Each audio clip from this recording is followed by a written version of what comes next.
StrayAllDay.com. You are now tuned in to the show where you learn the discipline to show up day after day to do the work, the confidence to put yourself out there boldly and authentically, and the mental toughness to continue showing up, doing the work, putting yourself out there, even when the success you've expected to achieve has yet to be achieved. And on top of all this, you get a huge dose of personal initiative, which is the go-getter energy that moves any one of us, including yourself, to go and make things happen instead of waiting for things to happen. Then we put all this together into one bundle, one package, one mindset, one method, one philosophy, one book, one show, one daily masterclass that is called Work on Your Game. My name is Dre Baldwin, also known as Dre All Day, and welcome to the show. And today's topic is keeping your foot in their asses. Do I need to repeat that? No, you heard it. Now, before I get into explaining why I'm even talking about this topic, why this topic is the topic, let me tell you that I have a text line where I want you to text me. Put this number in your phone right now, and I want you to text me as you listen to this and tell me the most valuable insight or insights, plural, that you got from today's episode. My number is 305-384-6894. Once again, 305-384-6894. Tell me the best thing you got from today's episode. Now, let me tell you where this topic came from. In 2008, the Los Angeles Lakers played the Boston Celtics in the NBA Finals. And to be honest, or just to tell an accurate description of what happened, the Celtics kicked the Lakers' asses. They beat them 4-2. It wasn't a complete shellacking, but they beat them pretty handily. The last game of the series, Game 6, which was held in Boston, the Celtics beat the Lakers by 39 points. It was a complete destruction. It was a shellacking that the Celtics gave to the Lakers to win the NBA championship. And I remember Kobe Bryant telling the story about that 2008 series, that after they lost that Game 6, now they're in Boston, so they had to, they got showered and changed and all that, and they had to take the bus back to the team hotel. Now, Boston had just won a championship. This is the first championship that they have won since the 80s. I think the last Celtics championship was 1986. Yeah, 1986, the last time they won the title. So it's been 22 years since they won the championship. So the whole city of Boston is going crazy. They won the title, and they beat their arch rivals, the Los Angeles Lakers, to do it.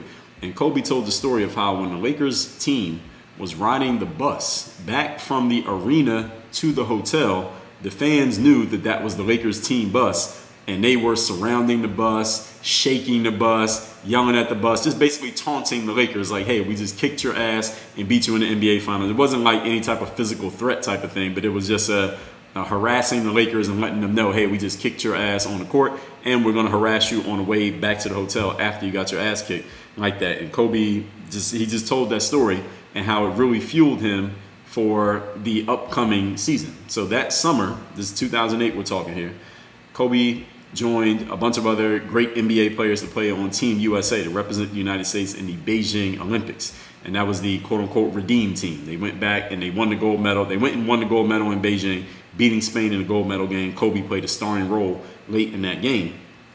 And Kobe talked about how over that summer he really thought about how the Lakers had lost. How he had just won the NBA MVP award. Is the only year he won MVP, 2008. But then they got beat so bad in the NBA Finals by the Celtics. And Kobe said, you know what? What really happened in that finals was the Celtics just kicked our asses. They were physically tougher than us. We were a good team, of course. They made it all the way to the NBA Finals. They had Kobe, the MVP, ostensibly the best player in the NBA. But they just physically out-toughed us in the NBA Finals, and that's why they beat us. And Kobe had to figure out, all right, well, what are we going to do to win the championship next year? Now, obviously, Kobe keeps working on his game, and he gets better. But he's like, man, I can't just do everything. I can't just what am I supposed to do? Just try to score more points? That's probably not going to be a good solution. Not at the professional level. Now, maybe in the amateur level, one player could just decide, all right, I'm going to just score more than I did. I scored 30 last time, I'm going to score 40 next time, and then we'll win. It doesn't work in the pros because the pros you're playing against, even if you're the best player, they're too good. You can't beat them by just trying to do everything by yourself. Many pros have tried and many have failed, especially in the sport of basketball. Kobe decided that the solution then was that he needed his teammates to get tougher. He needed to toughen up his teammates. And he thought to one of his basketball idols, a guy by the name of Mr. Michael Jordan. And he thought how Michael Jordan dealt with his teammates. And I think I'm accurate on this, that Kobe reached out to Mike and asked him, hey, how do I deal with this situation? I know I did what I could do. I know I worked on my game, brought my A game to this team all season, but we still got out-toughed in the finals. What am I supposed to do for us to win the championship? Because Kobe's main thing was winning championships. And Kobe came to the conclusion, it was either from Michael himself or just Kobe thinking on his own, maybe a combination of both, that I just need to push these guys harder. Kobe realized, and he later told this story, this is after his career was over, like, I was being a little bit too friendly with my teammates in 2008. I was being too nice. I was trying to, get along with them. I was trying to be one of the guys and showing them that I wasn't above them, even though I'm the best player, showing them I wasn't above them, showing them that I had a human side to me and not just being this robotic, militaristic, disciplined guy that just gets the job done on the court. I was trying to be too friendly with my teammates, and because of that friendliness, I wasn't able to keep my foot in their asses the way I needed to. Therefore, when it was time for us to face a serious battle against some people who didn't give a damn about us, i.e. the Boston Celtics, they were getting their asses kicked, and I couldn't really put my foot in their ass, and they weren't tough enough because I wasn't being tough on them all season. We couldn't just turn it on and off when it mattered in the NBA Finals. So Kobe decided that the following seasons and the rest of his career, he wouldn't be such a nice guy with his teammates. He would keep his foot in their asses, and that would toughen him up. So then when they played against a team that was going to put their foot in the Lakers' asses, the Lakers would be ready for it, and they would meet the toughness challenge, and they would actually win the next time. And long story short, for those of you who don't know basketball history, the LA Lakers won the 2009 and the 2010 NBA championships. So they won the next two titles after getting out-toughed in the 2008 finals. So it looks like, for posterity's sake, that Kobe's idea of putting his foot in his teammates' asses more often actually worked. There's another guy that I just mentioned, Michael Jordan. Now, this was about damn near 20 years earlier. Michael Jordan's Chicago Bulls were, well, obviously Michael Jordan himself was recognized as probably the best player in the NBA. Probably about 3 years into his career, he was already the best player in the league, even though his team was not the best team yet. The Lakers and the Celtics back in the 80s were still dominating, and even the Detroit Pistons. Now, Michael Jordan's Chicago Bulls kept running into these Detroit Pistons, and they kept getting beat. 3 years in a row, the Bulls lost to the Detroit Pistons in the NBA playoffs. And after the third time that the Bulls lost to the Pistons, Michael was really wondering, like, am I ever going to get over this hump? Because he was facing a lot of personal criticism at this time from the media who were saying, well, look, Michael Jordan's a great individual player, but he's not getting the team success. He can't get his team over the hump. He keeps losing to a better team, even though he's a good player. Now, Michael was getting really frustrated with this because he's like, shit, I'm doing everything I need to do to work on my game, make myself better, deliver as best I can on a high level. Well, what else am I supposed to do? Like, they're criticizing me like I'm doing something wrong. Well, look, my teammates got to step their game up too. Now, Michael never said this publicly. These days, a lot of players will go out and basically throw their teammates under the bus. Michael never did that. Kobe, for the most part, never did it. He did it one time. We're not talking about that here today, but for the most part, Kobe never did that. Michael decided that, number one, he needed to get a little bit tougher himself in terms of his physicality. So he started lifting weights. He found a trainer, a guy by the name of Tim Grover, who wrote the book Relentless, which I know many of you know about. And Michael bulked up a little bit. He got a little bit physically stronger and decided that he was going to take so much punishment from everybody trying to beat him up because he was this high-flying, high-scoring player. Everyone knew he was the best player. He said, I'm going to start dishing out some of that punishment as well as taking it. And number two, Michael decided, you know what? I don't need to take my foot off the gas when it comes to pushing my teammates to be better. I need to press my foot even harder on the gas. I'm going to go even harder on these guys and toughen them up even more. And Michael decided, here was his theory. Michael decided, I'm going to be harder on my teammates than the Detroit Pistons are on my teammates.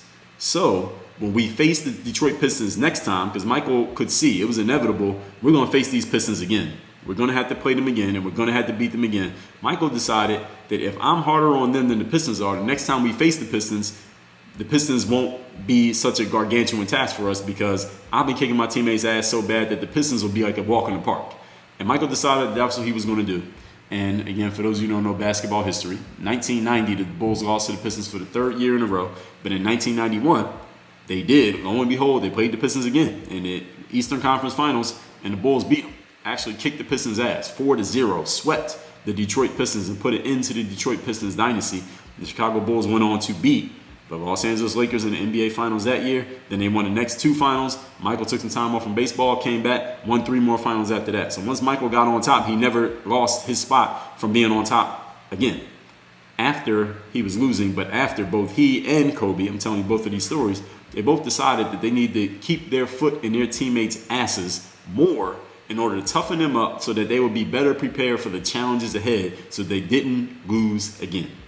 So both of those stories planted the seeds for what we're going to be talking about here today. Again, the topic is keep your foot in their asses. So this topic is for anyone who is running a team. You're a manager on a team. You're in charge of a team. You have people who are following you. You have people who are reporting to you. You have people who you feel need to be pushed a little bit. They need to be poked and prodded, and they need to kind of, there's a certain amount of pushing that they're not going to give to themselves that you feel like maybe you could give to them, but you're not quite sure. Maybe you're going too hard. Maybe you're pushing them too hard. Maybe you're asking too much, and you're not sure if you should be doing that or not. Today, I'm going to help get you some clarity on that point. Point number one, the topic, once again, keep your foot in their asses. Number one, most people need to be pushed and prodded in order to raise their standards.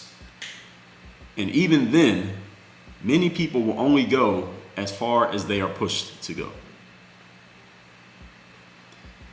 My sophomore year in college, I remember before the season started, coach called me into his office and I'm talking to him one-on-one, and he was asking me, what motivates you and drives you to play basketball? What is your motivation? What are your drives? And I don't remember what I said to him, but I remember his response. His response was, I asked every player on the team the same question, Dre, and all of you pretty much had the same answer. You all claim that you are internally driven and self-driven. That's what he said. Everybody said, well, I'm driven by my own desire to be good and get better and win and whatever it is that people said. And it was probably not true. Not true what the coach was saying. It was probably not true what each one of us players said to the coach. We all told the coach that we were internally driven. That's probably not true. That's probably a lie by most of us. Why? How do I know this? Because we were all amateurs. We're college basketball players. And one thing that I know about amateurs versus professionals is that amateurs need to be driven by externalities. Amateurs need to be pushed. Professionals, maybe, when they say they're internally driven, they probably are. That's how they became professionals, a lot of them. That's how they remain professionals, definitely. But amateurs, a lot of times they need to be pushed from the outside. And I know I have a lot of coaches here who coach amateurs, whether we're talking young kids in their teens, high schoolers, college players. Amateurs got to be pushed every now and then. There are some, you got a few who will be exceptions, who are internally driven. They seriously are, and they do their thing. But then you got others who aren't. Many of them who are not. And I've been around a lot of amateurs. I've been an amateur myself, so I know what I'm talking about. Most amateurs, by definition, need to be pushed. That's why they're amateurs. All right, when you become a pro, that's when you stop needing external pushes and you start showing up and doing your job regardless of how you feel, because that's what professionals do. But a coach is there at the amateur level to push you. That's the very purpose of the coach. In the pros, there are still coaches, but the coaches at the pro level are more managers than they are motivators. A motivational coach at the pro level won't last long because the players start to get tired of that shit. They don't want to hear it anymore because they already have their internal drivers. A professional coach is really more about the management, just making sure that everyone's being held accountable, everybody's doing what they're supposed to do, but they're not there to motivate you, to drive you, to push you to do what you need to do. If you're not motivated, if you're not being professional, if you're not driven, if you're not pushed to do what you need to do at the professional level, you're not going to get a motivational pep talk from your coach. What you're going to get is replaced. You're going to get fired. Somebody's going to come take your job. Somebody who has the drive, somebody who has the motivation, somebody who has the already made the decision to show up. This is come take your spot. That's the way it works in the pros. At the amateur level, when you're not showing up, the coach pulls you aside and tries to get you excited, or hypes you up, or trashes you, whatever they feel like they need to do to get you going and light a spark under your ass. At the pro level, if there's no spark under your ass, there will be a foot in your ass kicking you out of the door for you to go get a different job because you don't work there anymore. Motivational pro coaches don't last long, or so I've heard. If a professional performer is pushed, many times it's not by the boss or the supervisor or the coach. It's usually by the teammates. Hence the Kobe Bryant, Michael Jordan examples that I've given you here. Kobe Bryant is the one that put his foot in his teammates' asses to be tougher and play stronger so that when they got to the NBA Finals the next time, they'd be ready to deal with the challenge. A lot of people in life in general, whether we're talking sports, business, whatever, won't do anything without having a foot in their asses. My invitation to you today is for you to be that foot in other people's asses, for them to be the best that they could possibly be. Because without someone having a foot in their ass, a lot of people are going to get to a certain level and they're going to kind of coast by on that level. They're pretty much going to stay there because why push themselves? Why go any harder? I mean, they're pretty comfortable where they are. Most people get comfortable in a certain position and they don't push themselves to go any further. So if you have the ambition to go further, your job, you should make it your responsibility to be that foot in other people's asses to help them get the most out of themselves. I wrote about this in my book, Work on Your Game. I talked in the section where I talked about being smooth but not coasting. And it was I talked about this a couple days ago. This older guy that I met at LA Fitness, he was saying to me, like, yeah, you could be smooth, you got a smooth game, but make sure you don't coast when you're out there.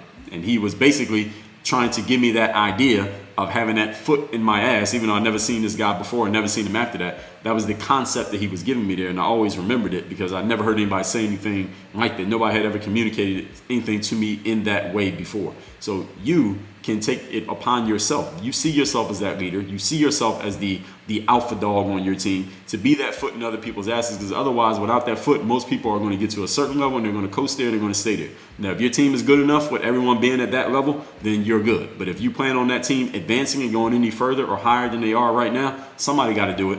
Might as well be you. Which leads us into point number 2. Today's topic, once again, is keeping your foot in their asses. Number 2, if they are on your team, they are your responsibility. If you're running a business and people are working for you, those people are your responsibility. They are under your care. If you are a coach and people have hired you to be their coach, or they have joined your team as a coach, they are your responsibility. In other words, if you want them to perform at a higher level, it's your responsibility to get them to do it. If the goal is to win and you're part of a team, remember that everybody has a role. Everybody on the team has a role, right? Your job, your role as the leader, is to make sure that everyone else fills their role as best they can. As best they can means if there's another level that they can go to and they're not pushing themselves to get to it, guess whose responsibility it will be to push them to get there? Yours. Now, people may bristle at your putting your foot in their ass. People may bristle at you pushing them and poking them and prodding them and extolling them to go to a higher level. They may bristle, they may not like it in the moment. They might crumble in the moment. They might fall apart under the stress and the pressure that you're trying to put on them to go to a higher level. Michael Jordan's teammate during the first 3 championships that he won was a guy named Horace Grant. And Horace Grant talked about it. Horace Grant was a pretty good player, all-star in his own right, won several championships on his own. And he talked about how Michael Jordan would just mentally ride his teammates. Michael Jordan would just get at his teammates and just ride them and push them and push them and push them all the time. And Horace said, if you allow Michael to get into your head, he will just ride you out of your mind. He'll ride you completely out of the NBA. And I remember when I heard Horace say that, it makes me laugh. It makes me laugh even thinking about it and repeating it right now, because Horace was dead serious when he said it, and I believe him, but it's just funny just the way that he worded that. But Michael Jordan would just get on his teammates and just stay on them all the time. He was always like that. And how Kobe Bryant had to decide to become like that 10 years into his career. Michael Jordan was like that his entire career. But it was the job of the leader, both of those guys being leaders of their teams, to push their teammates to go to a higher level. And in the end, any of you saw the Michael Jordan Chicago Bulls Last Dance documentary in the spring of 2020, all those players who have played with Michael Jordan all basically echoed the sentiments of Horace Grant. They said, yes, Michael Jordan was that kind of guy. He would ride you, he would push you, he would prod you, he would say you could do more, you could do better. He would trash you if you didn't do better. He would just stay on your case all the time, just be on you all the time mentally, keeping you on point because he was so on point all the time. But all of them appreciated and respected him for it in the long run. All of them said, hey, with Michael Jordan on the team, we knew we had a chance to win the championship. Michael Jordan helped me get paid. Michael Jordan helped me become, listen, I'm a worldwide name to this very day, not because I was so great, but because I was on the same team as that dude, Michael Jordan, and he helped bring the best out of me. Now, it's 20 years later, these people are admitting it. So in the moment, people might not admit this. People might not like you so much in the moment when you're on their ass and pushing them and prodding them to do what they need to do. But in the end, because of what they're going to get out of it and what the team gets out of it, they will appreciate you in the long run. So are you willing to deal with that? Are you willing to deal with the temporary discomfort of people not feeling you because your foot is in their ass all the time, but in the long run, everybody appreciating you because of the success that everyone on the team got because of the way that you got them to be their best? Are you willing to deal with that? Do you have the internal fortitude to deal with that? Do you have the mental toughness to deal with that? Are you willing to deal with the isolation of not being one of the guys or one of the girls or friends with everybody, but at the same time, everybody is performing at the level they're supposed to perform at? Are you willing to deal with that? Yes or no? This is a yes or no question. Since you want to win in your business, you want to win, you must take on the role of getting the most out of everybody by any means necessary. Are you willing to deal with that? I keep asking this question because you have to answer this question, and you got to be sure what your answer is, because your answer will be tested very, very early in the process. It is not always sexy and fun to have to put your foot in people's asses. Trust me. And any of you coaches out there, any of you leaders who have found yourself in this position of doing this, maybe you do it all the time, maybe you did it a little bit, and then you realize like it was a little bit uncomfortable, maybe you stopped doing it. Maybe you're thinking about it right now, it's the first time this has ever been presented to you as an idea. Maybe you did it in the past and you stopped doing it because you felt like you were doing too much and you needed to fall back a little bit, ease up a little bit, and now you're like, damn, now that Dre's putting it this way, maybe I need to start doing it again. Maybe I had the right idea. It's not comfortable. It's not comfortable to do this. Are you willing to deal with it? Because there will be blowback, there will be pushback, people will be uncomfortable, you may even be a little bit uncomfortable. Are you willing to deal with that? It is not sexy, it is not fun, but this is the business that we're in. When we're talking about winning, we're talking about dominating, we're talking about getting the most out of everybody. Most people consider yourself extremely lucky that you found a 4-leaf clover if you're on a team of people and everybody's just pushing themselves to be the best they can possibly be. I find that highly unlikely. I don't know if it's ever happened ever in life. Somebody has to push other people. Somebody has to emerge as the one who's pushing everybody else. Who's willing to be that? Who's willing to be the asshole in the group? Are you willing to do that? And I'm pausing on some of these questions because I want you to really think about it. I talked about when to be an asshole in episode 1744 not too long ago. In episode 617, I told you how to handle bullies, assholes, and mean people. So this is when you're the recipient of it. Maybe somebody is an asshole and you got to deal with them. Right? You're going to come across these people one way or another. In episode 518, nothing wrong with being an asshole when it's necessary. This is one of the times that it's necessary if you deem it necessary. Is it necessary for you to win? Or are you alright with just being okay? Again, I'm not telling you this is not a right or wrong thing. This is just a personal preference question. You got to answer it though. Point number 3. Today's topic once again is keeping your foot in their asses. Number 3, pushing other people pushes you. Now, if you're an asshole, putting your foot in your teammates' asses or your team members' asses, your employees' asses, your partners' asses, whatever, to make sure that everybody is delivering at their highest possible level. Well, here's the thing. Now you got to do the same thing, because how are you going to put your foot in their ass if you're not pushing yourself to do the same thing you're telling them to do? It's impossible. You can't. It's kind of like trash talking in sports. Now, when I played sports, I was a trash talker. I was the type of person to just start talking trash to the other team or to the fans for no reason, unprovoked, no reason whatsoever. And there are a lot of players who do that. Maybe some of you who are listening to this are that type. But when you start talking trash in sports, once you started, first of all, you can't stop because you started it. Now you got people's attention. Now they're talking back to you. Now you got to keep it going because you started it. And now you got to finish it. And number 2, now you got to set your game up and you got to back up that talk. If you start talking trash to other players, hey, you can't guard me, I'm scoring you every time, we're going to win this game. All right, now you got to actually do it. Because if you don't, now you're an idiot because you talk some shit and you didn't back it up. So once you start, you got to keep going. So once you start pushing people, this is the 3rd point, you start pushing people to give their best and you start pushing them to deliver at a higher level, that's what you got to do now. You got to give your best and you got to deliver at a higher level for as long as you want to hold that title of pushing everybody else. You can't push anyone else and you're not pushing yourself. It wouldn't even make sense. You couldn't even bring yourself to say the words to another person to step their game up if they could look at you and see you're not doing the same thing. You got to set the example first with your actions, then you can lead them by telling them to do it. But if you're not setting the example of doing it, why would anybody listen to you in the first place? Trick question. They wouldn't. Many people in sports, when we talk trash, we don't do it because we're